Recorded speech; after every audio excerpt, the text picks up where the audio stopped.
Ivette es prácticamente la dueña del proyecto del que vamos a hablar, así que yo le pasaré después la palabra y ustedes se darán cuenta porque realmente es la managing del proyecto en el que estamos involucrados. Les decía que cuando María nos dio la posibilidad de hablar sobre este tema, yo creo que acababa de terminar de hacer una exposición en México, en un evento que trató también este tema de las nuevas tecnologías y de la información en los tiempos actuales. Y me pareció que lo que voy a decir aquí es prácticamente el comienzo de la exposición que hice recientemente en México. Después podemos hablar más de eso. Básicamente, yo voy a hacer una exposición en términos, vamos a decir, generales, pero enfocándolo también en el tema de Cuba y de la realidad cubana y de la información sobre Cuba.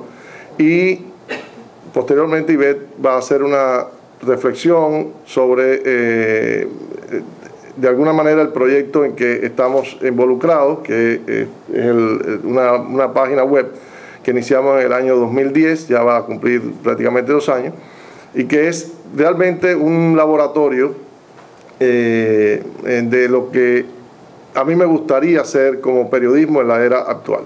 Yo me considero una persona, un periodista de la vieja usanza, y para mí también ha sido un reto justamente las nuevas tecnologías. Yo recuerdo que cuando empezó el fenómeno de el periódico digital, yo trabajaba en ese momento en Nuevo Herald como reportero, para mí era algo absolutamente ajeno, era absolutamente algo que yo no le di la importancia, reconozco ahora que eso tenía, y me faltó también un poquito de visión de futuro. Pero al mismo tiempo, quizás mi empecinamiento en el viejo modelo también me ha dado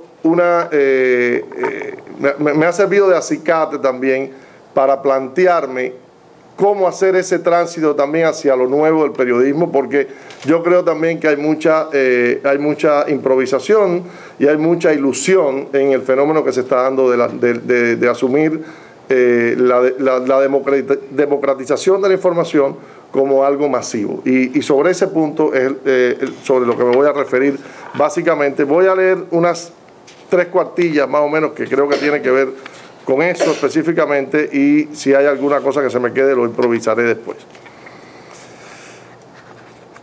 En la última década hemos visto a nivel global cambios acelerados en el periodismo tradicional y una verdadera explosión en las redes sociales, llámese Twitter o Facebook.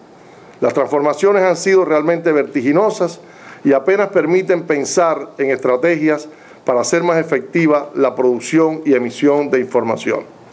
Empecemos por mirar hacia el periodismo. ¿Cuál es el mapa que presenta hoy el periodismo internacional? ¿Hasta dónde la crisis de las empresas periodísticas está motivada por la irrupción del Internet? ¿Y conciernen o no estos problemas globales al caso cubano? Ciertamente, la devaluación de los contenidos periodísticos en los diarios y revistas, la simplificación del ejercicio profesional y el sometimiento de las redacciones a las fluctuaciones de la publicidad comenzaron mucho antes que la proliferación de los sitios digitales y los blogs. Los grandes proyectos periodísticos que alguna vez habían dictado la pauta en cuanto a la información y las investigaciones de fondo se dejaron imponer la lógica de un mercado insaciable. El proceso fue gradual pero aplastante. Para finales de la década de los 80 no era nada inusual que los consorcios periodísticos pusieran a capitanear sus publicaciones a ejecutivos provenientes del sector de las finanzas, abogados agresivos en los negocios, hombres de empresa y contadores. Eso aplica tanto para los grandes periódicos como también para los periódicos locales. Esa es prácticamente también de alguna manera la historia que ha seguido nuestro querido The Miami Herald y el Nuevo Herald. La tendencia implicó tanto a la prensa escrita como a los medios electrónicos. El periodismo se hizo mucho más dependiente de las ganancias, los anuncios y los ratings, y la visión mercantil terminó imponiéndose a la periodística. Cuando las ganancias no fueron suficientes, comenzaron los recortes, los despidos y las contrataciones de bajos salarios. Concentrados en la publicidad y el crecimiento de las ganancias, los ejecutivos del periodismo perdieron la exigencia por el producto informativo. El irrespeto por el contenido fue ganando terreno porque en definitiva lo periodístico pasó a ser parte del relleno de la mercancía. De manera que, como ha expresado el periodista David Simon, ex reportero investigativo de Baltimore Sun y hoy guionista de series televisivas, los periódicos comenzaron a destriparse antes de que apareciera la Internet. Las coberturas de la prensa internacional sobre Cuba y Venezuela, un país de creciente interés para los cubanos por obvios motivos, están también resentidas por esa recesión profesional. Las pesquisas periodísticas dedicadas al tema cubano son cada vez menos frecuentes y suele imponerse un tipo de reportaje ingenuo, cargado en una dirección preconcebida y malamente politizado. La televisión sigue con frecuencia la agenda informativa que pautan las publicaciones impresas. En cuanto a las agencias y publicaciones con corresponsales dentro de Cuba, ya sabemos las mediaciones que se interponen para cumplir el ejercicio periodístico. Cuidar la corresponsalía es un superobjetivo que resulta paralizante y ofrece pocas oportunidades de desarrollar un periodismo que se salga de la costumbre del despacho diario. La Internet y la avalancha de páginas digitales, portales informativos y blogs ha favorecido una democratización del periodismo y la información. Y ha creado también un reto para las instituciones periodísticas tradicionales, pero a la vez ha generado una ilusión de falsa profesionalidad. Si ciertamente la entidad periodística convencional está devaluada y económicamente deteriorada, las publicaciones digitales no llegan aún a constituirse en un reemplazo sostenido. Se trata de un mapa en recomposición en el que las fronteras se desdibujan con rapidez y tratan de reinstalarse a tono con las exigencias de una audiencia mucho más participativa. No quedan dudas que la Internet será el soporte de distribución noticiosa del futuro, pero queda un trecho largo antes de configurar definitivamente la plataforma cibernética del periodismo, con formación de las redacciones digitales, uso apropiado de fuentes, sistematicidad de la producción noticiosa, ejercicio investigativo, en fin, más información y menos opinión. No tengo dudas de que el periodismo sobrevivirá como necesidad social, pero serán distintos los modos de ejecutarlo y hacerlo llegar a la audiencia. Tienen relación estos temas con la realidad cubana, donde reina desde hace 50 años un periodismo de propaganda ideológica, centralizado e instrumental, ajeno a reclamos de mercado. Definitivamente que sí, porque Cuba dejó de ser la sociedad cerrada que fue hasta la ola del Internet y el uso masivo de las nuevas tecnologías. Y por mucho que el gobierno intente controlar y subordinar los usos tecnológicos a los intereses de la conducción política, la realidad resulta siempre mucho más terca que la obstinación totalitaria. La masificación de la tecnología audiovisual ha posibilitado el nacimiento de un cine joven, independiente, que ha logrado emplazar las cámaras en lugares y frente a personajes del acontecer cubano que antes eran tabú o motivo de reprimenda oficial. Hace apenas 5 años era impensable que imágenes de actos y protestas del movimiento disidente se grabaran y difundieran en la televisión de Miami con diferencia de horas. Los gritos de libertad de mujeres en el Capitolio o en el mercado de Cuatro Caminos en La Habana le dieron la vuelta al mundo, algo que tiempo atrás hubiera quedado reducido acaso al relato telefónico de un testimoniante. La proliferación de la telefonía celular ha creado nuevas vías de comunicación hacia el mundo exterior. Aunque el índice de conectividad al Internet de la población cubana es uno de los más bajos de América Latina, alrededor de un 7%, los cubanos se las han arreglado para obtener acceso a la red, como mismo han creado un mercado clandestino que ofrece servicios de televisión satelital con una oferta de canales de Miami. También se multiplican los espacios alternativos para expresarse y ejercer el disenso social o artístico. La acción puede ser en un apartamento de Alamar o en la playa abierta para el Festival Rotilla. Los rostros de la represión son filmados por primera vez en primeros planos. Los vigilantes empiezan a ser vigilados. La inconformidad de creadores por el tratamiento de sus obras en el Festival del Nuevo Cine Latinoamericano de La Habana, por ejemplo, del año pasado, se refleja cáusticamente en blogs o en mensajes electrónicos, en franco desafío a instituciones y directivos que resultaban intocables años atrás. La retórica oficialista sigue en pie, creyéndose a sí misma una capacidad persuasiva, la retórica oficialista sigue en pie, creyéndose a sí misma su capacidad persuasiva y movilizadora que forma parte ya del pasado. Pero la gente, el cubano de a pie, disidente o discrepante silencioso, ha hallado una nueva forma de relacionarse con el mundo que hasta ayer le parecía distante y quimérico. De ahí que las nuevas formas para informarse y establecer nexos comunicativos estén también sufriendo una transformación. Sucede que lo olvidamos en innumerables ocasiones y tratamos de hacer llegar mensajes desfasados pensando en una Cuba que no existe. Que 357.000 personas estén incorporadas al trabajo por cuenta propia y que otros tantos miles de empleados de servicios comunales pasen a la esfera privada durante el 2012, significa que habrá más personas más dependientes de la égida, significa que habrá menos personas dependientes de la égida estatal. Menos control implica menos dependencia, mayor autonomía en las decisiones y en los comportamientos. El gobierno lo sabe y trata de aminorar el efecto liberalizador de la medida mediante compromisos sindicales que a nadie interesan. Y tendrá que ejercer su influencia y monitoreo tradicionales de otra manera si es que lo logra. El gobierno cubano sabe también de los nuevos retos que enfrenta.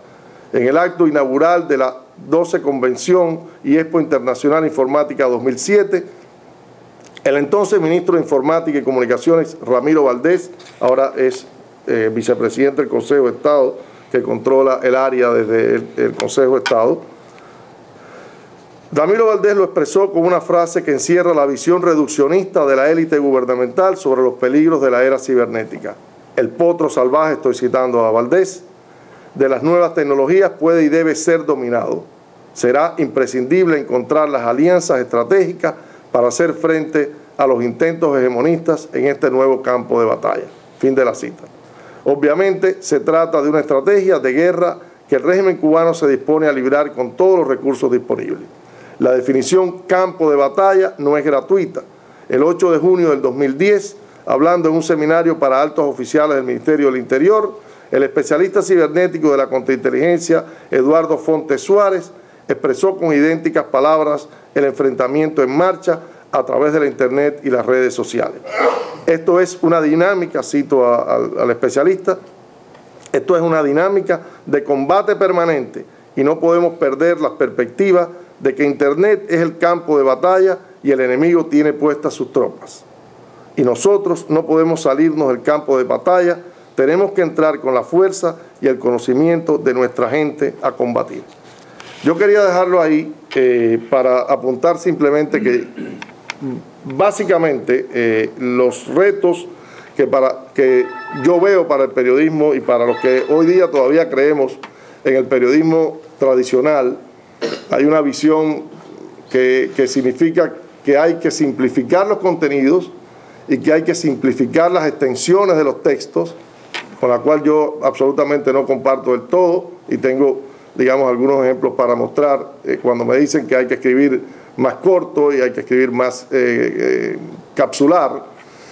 Pues yo creo que hay lo que se ha perdido justamente es lo periódico del periodismo. Es decir, el hecho de la Internet, que antes la radio era quizás el medio más dinámico, la Internet le ha hecho perder justamente el sentido de lo periódico al periodismo, lo sistemático que tenía con cierta, digamos, parsimonia de un día tras otro, de una jornada tras otro, de un noticiero tras otro, pues justamente la irrupción de las redes sociales y del periodismo a través de Internet ha roto el concepto de lo periódico por lo inmediato y lo vertiginosamente inmediato. Y eso es algo que está imponiendo a veces, muchísimas veces, sacar informaciones que son incompletas, que no tienen las fuentes confirmadas, pero lo que se impone es tratar de ver nuevamente lo que hacían antes los periódicos, pero de un día para otro es ver quién da la noticia primero y quién logra mayor cantidad de seguidores o de búsqueda en Internet por esa noticia. Lo otro es que, y voy a terminar con esto, la democratización de la tecnología, el acceso a los blogs, las producciones individuales, han creado esa ilusión de que en algún momento hablaba ahí, de que todo el mundo puede transmitir información, todo el mundo puede producir información. La noticia es, yo tengo una discusión sobre el sentido del objetivismo noticioso. Yo no creo en la objetividad como concepto, creo en la completitud y en el equilibrio de un texto informativo, pero creo que todo acto periodístico es un acto que comporta la subjetividad y no puede estar al margen de la subjetividad y de la tendencia. Uno va por un lado, trata de completar más, trata de buscar equilibrio, pero el hecho de la objetividad es un hecho muy imposible de lograr, es una quimera. Pues esta democratización ha creado, les decía, la ilusión de que todos podemos hacer periodismo, de que cualquiera puede transmitir información y que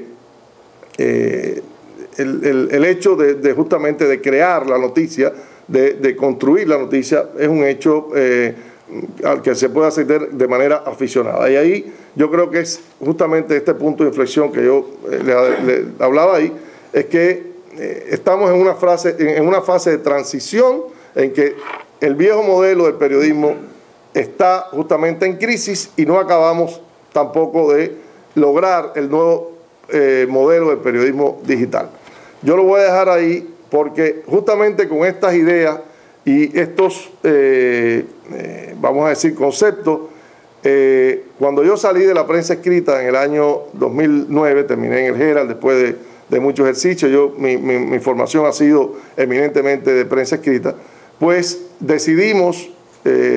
yo decidí asumir una propuesta que me había hecho Ivette. Yo no tenía mucha confianza realmente en quedarme solamente escribiendo digitalmente. Hoy es para mí una necesidad, prácticamente una medicina.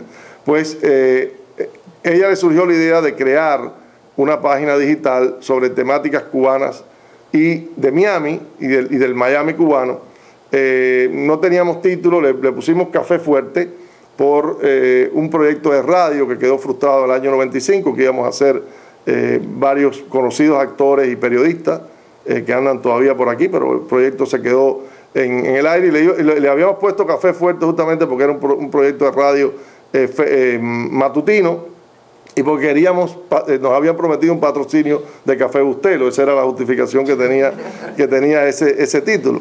Pero cuando retomamos asumimos llevar esta página, lo hice con la idea de tratar de volcar todo lo que yo creía que quedaba por hacer en el periodismo. Yo no estaba conforme con el rumbo que iba tomando la publicación donde trabajaba, y justamente en ese proyecto estamos, y sobre eso justamente creo que ella le va a hablar.